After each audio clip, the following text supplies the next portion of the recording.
I'm Dr. Boyce Watkins from Your Black World, and I wanted to take a second to say hello and also to just kind of share a little bit of what's on my mind.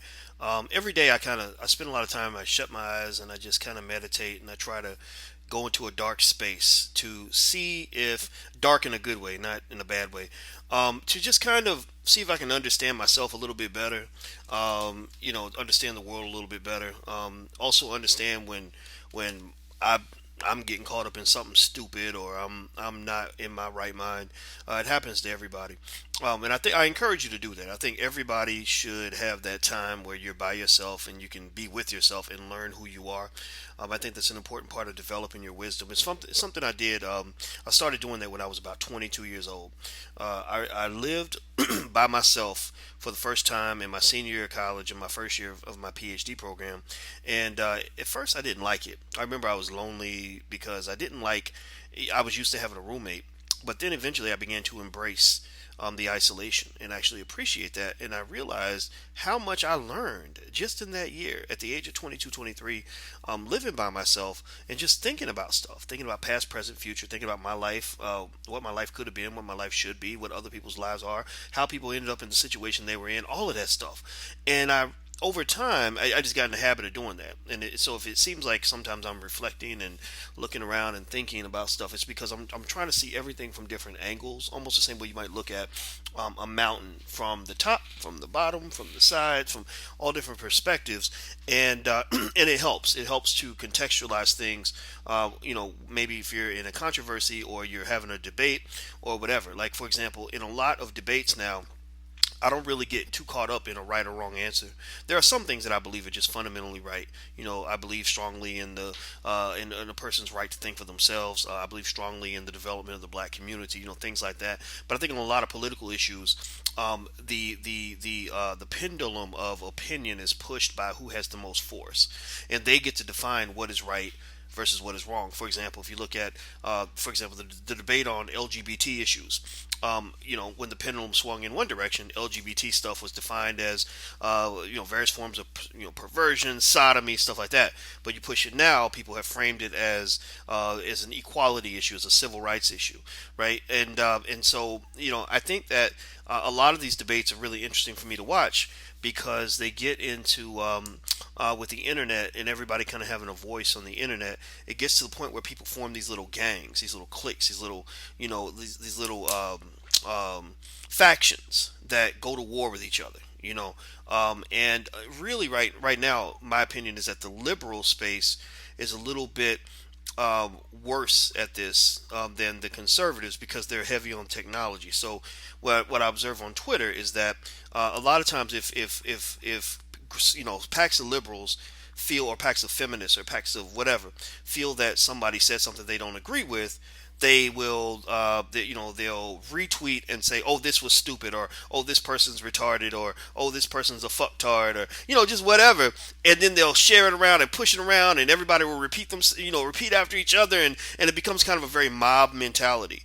And I think that they feel that sometimes they've won a debate because the mob has all agreed that we hate this thing, or we hate this person, or whatever. And I don't really think that's really how you're supposed to really win a debate. Are you really supposed to win or prove that you're right and the other person's stupid? Or maybe you can get some insight by trying to understand other points of view other than your own. One good example this week that has been really interesting to me is how liberal versus mainstream media outlets have shaped the so-called confession by Bill Cosby in the courtroom. Bill Cosby confessed, as we know, to buying drugs that he planned to give to women that he wanted to have sex with. That's what was said in court. But you saw NBC and other outlets report it that way. He bought drugs with the intention of giving them to women he wanted to have sex with.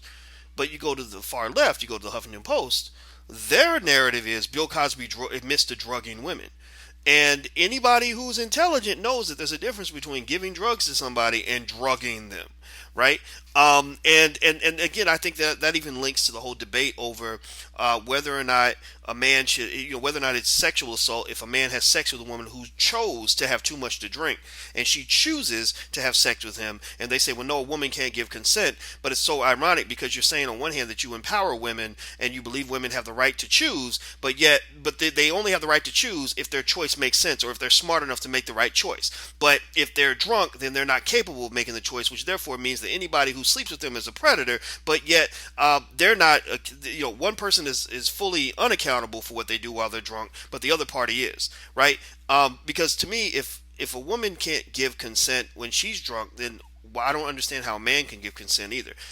If a woman's not held accountable for what she does when she's under the influence, then I don't understand how a man can be held accountable for what he does under the influence. But once again, it gets back into this mob mentality, this gang affiliated politics that we're kind of into, where people will just throw darts at anybody who disagrees and reshape what they said. So, for example, if you point out the fact, or point out what I just pointed out about the Cosby thing, that he didn't admit to drugging women, he admitted to buying drugs that he shared with women, which makes him among the other 10,000 guys in Hollywood who bought Quaaludes in the 60s, 70s, 80s, and 90s. If people hear that and they don't like what you said, or it undermines any part of what they're trying to say, they'll then shape it into, oh, well, so and so is supporting a rapist. And that's just wrong. I mean, that's not good for our country. That's McCarthyism. If you remember, McCarthyism was a time where anybody who disagreed with the perfection of America, that pointed out any issues in America that related to civil rights or inequality or anything else, that you were suddenly labeled to be a communist. Or you don't agree with 100% with everything America does. Oh, you must be a commie. You're a commie. Martin Luther King, you're a communist. And they would persecute people. They would attack people. Just for saying things that they didn't like or they didn't agree with. And so I think that in terms of trying to be on the right side of history, I encourage people to really think for themselves and really not get so caught up in this whole, gang affiliated politics. And even, I mean, anybody can get caught up in it. I mean, even I got to the point where I was going back and forth with Mark Lamont Hill about some stuff on Twitter, and it's funny. I mean, Mark and we go way back. I talked to him back in '07, back when he wanted to get on TV, and he called me, and I talked to him on the phone and said, well, here's what you can do. And I've always been impressed with Mark. I mean, Mark was very, very, very ambitious. I mean, he really pushed. I mean, I give a lot of advice to a lot of people. I tell them all the same stuff, but Mark actually took it and he applied it, and he did it really, really well, and he's really successful. He's doing an amazing job. But Mark and I are not on the same side of the ideological fence. Now, personally, he's been embraced by the liberal space. White liberals really like him. He speaks their language. He says he says, and maybe these are things he believes. I don't know, but he says the things that they like to hear, and so there are rewards that come with that. Me, I say fuck the liberals. I say fuck the conservatives. I care about black people. That's it. That's it. I'm not looking for the better pimp for black people. The liberals. I mean, yeah, the liberals. They're fine in certain ways. I mean, they do things that are not as bad as what conservatives want to do to you.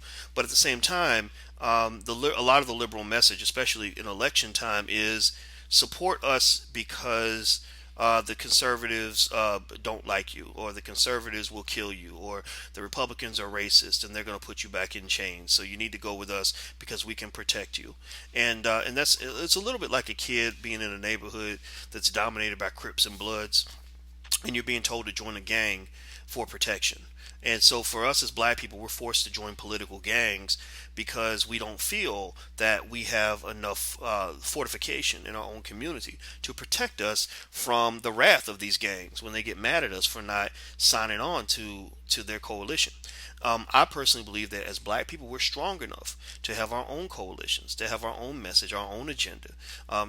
For example, with with the liberals right now, the big things are feminism and LGBT stuff. I don't believe in feminism. I believe in womanism. I believe that women deserve equal rights. I have daughters. I have women in my family I have to answer to. So I'd never. In fact, they dominate me most of the time. I've never felt like like I wanted to kick a woman around, but at the same time, I don't believe in anybody dominating anybody else. I believe in preserving the family over getting your own way. I don't like the conversations I hear about abortion. It doesn't mean I'm going to tell somebody they don't have a right to choose, but don't act like you don't have a living thing inside your stomach and it's just a bunch of cells that you're just, spitting out, and you should just kill your baby because you have an extra semester in school. I'm not going to support that. It doesn't mean that I think that laws should be made to stop people from doing things, but I think just the language that I hear, it just really bothers me. I mean, just it just hurts me to the core in terms of the lack of humanity in the abortion conversation. And when I went to South Africa, and I went to the black neighborhoods in South Africa, and I just saw one sign after another for abortions everywhere. They weren't in the white neighborhoods; they were mostly in the black neighborhoods, in the urban centers. And I said, "Oh my God!" Between that and the HIV infection rate, they're engaging in population control in Africa. This is population control. And so, you know, so if you tie that, and I know I'm talking about abortion, and just so you know, I'm just kind of sharing my thoughts right now, and so bear with me. But you connect that back to the things that are coming out about what Margaret Sanger, the founder of Planned Parenthood, said about black people and controlling our population and things like that. I think we have to listen to all those things. It doesn't mean that every conspiracy theory that we hear is accurate. We know some conspiracy theories are just not true, and you need some evidence. But at the same time, you can't ignore the evidence. And I would also say that it's okay for a black person to have any opinion that they want as long as it's your opinion. I noticed, for example, we didn't really start talking we didn't have prominent black people talk, speaking on LGBT and feminism issues all the time, first and foremost, until Obama got elected. Once Obama got elected, it's like, oh, well, we're going to just follow Obama's lead. Whatever he thinks is important is what we think is important. I'm not really anti LGBT stuff. I think it's important. I think that, yeah, do they deserve the right to be married? Of course. I don't care. I'm not going to get married to another man, so it doesn't affect me. But, if you're talking about as a black person, I don't really think that those issues should be the first things that come out of your mouth. It does not mean that there aren't black women affected by inequality, gender inequality. It doesn't mean that there aren't black people in the LGBT community. But there are other issues, I think, that can and should take precedence in some situations, like mass incarceration and the way it's destroyed the black family in America has to be first and foremost the number one conversation that most of us have, because these prisons are sucking the men out of the families. And when these men are out of the families, okay, you got people that don't like patriarchy. Well, a lot of people can say matriarchy ain't working too well either. These little kids you see running around here wilding out, shooting each other down with machine guns and stuff, a lot of these kids were raised in a situation where they didn't have a strong father figure to control them. The thing that kept me from acting an ass when I was 17 was because I had a father who would beat my ass if I went out in the street and decided to shoot somebody. So people who somehow act like black families don't matter, or that black fathers shouldn't be in the home, or that it's just that it's not a necessity, or it's not something worth fighting for. I don't support that. You go deeper. You talk about if you want to talk about other issues that should matter for black people. I think wealth inequality is huge. I think that black unemployment, should be right at the top of our list of conversations. I think urban violence, youth violence, should be right at the top of our conversations. Our kids are getting killed in the street, not just by cops, but also by other black people. So sometimes we have to deal with that too. And then finally, you could throw in the educational issue. Now, it does not mean that liberals cannot align with some of these issues, but what happens is they tend to take their own spin on these matters that reflects their concerns first and kind of puts us in the back seat. For example, if you talk about sexual assault, which is important, they've got this bogus statistic out there that's been pushed around about 1 in 5 women on college campuses gets assaulted, which actually, if you go research it, don't listen to me, go research this. Most prominent scholars have said that this statistic is dead wrong. It was based on a flawed analysis. I think even the individuals who actually did the original study that's been cited have said, no, please don't go quoting this. But when President Obama quoted it, a lot of people took it as fact. So therefore, you see people, that are on the far left who recite this over and over and over again as if it's true, and it's not true. But notice this: they're focusing on white women mostly on college campuses. That's kind of the theme here. When people sort of think about sexual assault, they're thinking about what's happening to white women, but nobody really talks about all the men that get raped in prison. And the fact is, prison rape is worse than regular rape, because at least in regular rape you're going to get justice. I mean, sometimes they'll even go lock somebody up just because you said they should be locked up, which is again another form of injustice and McCarthyism. But they'll they'll go lock up the perpetrator right away. You'll get your justice. You don't have to see the person again if you don't want to.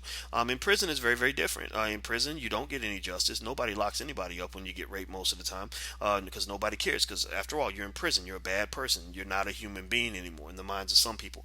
You're gonna see. You can't avoid your perpetrator. You're gonna see him the next day at breakfast, and then on top of that, your perpetrator might rape you over and over and over again every day for the next 20 years. So again, to me, if you're talking about sexual assault, then you need to talk about all sexual assault. Don't just talk about the raping of white women on college campus when they go on dates or go get drunk at a party. Talk about sexual assault that happens in the penitentiary, because that's where the most heinous crimes are occurring. That's when people are being victimized the most.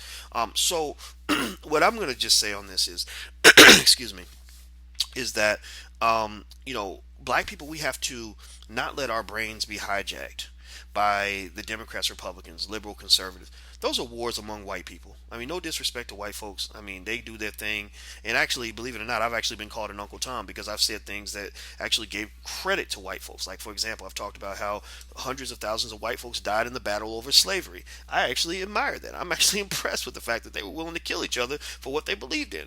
Some of us as black people are willing to do that, but a lot of us are more into self-preservation than we are into fighting for what we believe in. So when I bring that up, people are like, "Oh, you an Uncle Tom? Why you up here, elevating the white man?" Well, no, I give credit where it's due. I think that you can learn from everybody. When I remember when I talked to Farrakhan, I remember one of the things that he said, that I agreed with, is that you can learn a lot from other cultures, no matter who they are, Asian, Jew, white, at various African cultures. For example, I always cite the Nigerians as a community that we should pay attention to when it comes to education. I don't know a single Nigerian who isn't like damn near a rocket scientist, who didn't graduate from high school 2 years early, who didn't graduate from college with straight A's, who didn't go on and go to law school, medical school, business school, whatever, and go on and accomplish great things. That's a culture. That's a mentality. That is a value system that reflects the importance of education above and beyond everything else. The Jewish community, what you can learn from them about money and how to keep your money in your community, that's invaluable information. Even white Americans, you look at the white folks, go look at history and how, again, I don't condone the behavior at all, but look at the assertiveness that you saw with white Americans when it came to going out west and just, planting their flag, taking territory, and saying this is ours. We're going to defend ours. You come mess with my child, I'm going to kill you. I'm going to make my money. I'm going to build my empire. I'm going to build my businesses. I'm going to, you think about Brigham Young, how he took 250 covered wagons out looking for the Great Salt Lake when they were being persecuted as Mormons. The Mormons didn't just say, look, they mistreating us. They just, Mormon lives matter. They're not treating us right, and this ain't right. We're going to pray about it. We're going to hold a march and a rally, and we hope that everything gets better. They didn't do all of that. The Mormons packed up, and Brigham said, let's build.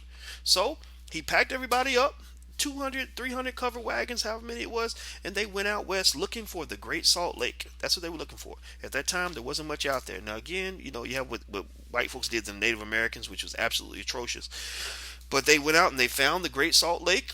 They planted their flag. They planted some potatoes. They built some buildings, and they created what is now a multi-billion-dollar empire right in the middle of the Great Salt Lake City, Utah. So for black folks, I think that we can learn a lot from other cultures, and I encourage you to be unapologetically black, without pride or prejudice. I encourage you to learn from everybody that you see. You can learn from the liberals and the conservatives. Like, for example, one thing I learned from the feminists, even though I don't agree with them, is that I looked at their history, and I saw their struggle and how fanatical they could become when it came to what they believed in. There was actually this white lady from about 100 years ago. I forgot her name, but she was hilarious. She wanted prohibition, which was again another very bad idea. It was kind of like the war on drugs, but a lot of married white women wanted men to stop drinking because the men would come home and they'd beat the wives and kids because they'd gotten drunk or whatever. Well, but this lady would go into the saloon with a hatchet, and she would hammer the saloon, the bar, the glass, the bottles, everything. And just like, if you ain't gonna take the saloon down, I'm gonna take it down for you. And so people became so inspired by what she was doing that a lot of people would do the same thing. So they show up at a saloon with rocks and bricks and hatchets and destroy the freaking saloon. And the men in there were like, "We don't know what to do with this. Like, we can't even stop them from doing this." And it was because they were willing to fight and possibly even die or definitely get arrested for what they believe in. The world is a war zone, basically. The world is a political war zone. And one of the things that black people have to be able to do, we have to commit ourselves to doing, is we have to have a commitment to fighting. And that means you fight without worrying about what other people are going to think about you. You're never going to get approval from white people for being a strong and authentic black person. They're just not going to do that. They're not going to give you a trophy. They're not going to give you an award. They're not going to give you a raise and a promotion for standing up for yourself and your community. They're not. They'll only give you a reward for aligning yourself with their value system, for becoming what they want you to be. That's what they're going to reward you for, because that's human nature. Why would I reward you for being something that is completely against my interest? White supremacy is built on the idea that you're going to hold me superior to you if I'm white. And so that means that if you come into a white supremacist organization and you can't maintain white supremacy, then I have to boot you out just for the survival of the organization. So that's what I kind of encourage us to do. I mean, you really have to sort of rethink your programming. Let's get away from this idea of white folks educating our kids. That's just crazy, because they're indoctrinating our kids. It's okay for us to go to school, to white school, but you got to educate your kids at home. Let's get out of the idea of white folks giving us the money that we need to feed our children. No, no, that's not. You don't do that. You don't, as a matter of national security, you don't depend on your historical enemy to feed your kids. It's not very smart. Let's get over the idea of looking for white people to validate us and give us approval. Nearly every black public figure, every black celebrity, every black person we admire on TV was validated, had their forehead stamped by a white person. Most black people, most famous black authors got book deals from a white company. Most famous black actors and actresses got their roles from big white production houses. Most black people, black musicians that we admire, got their music deals from white record labels. The list goes on and on. Most blacks, a lot of the black scholars that we admire work for big white universities. And the thing is that to some extent, we're almost like a lot of us grow up almost like an animal that doesn't realize he's in captivity because he was born inside the cage and he's never been outside the cage. He doesn't even know that there is an outside to the cage. Um, and so, if you think about that animal born in captivity, he's going to be complicit with that captivity, and he's only going to eat if the zookeeper shows up and feeds him.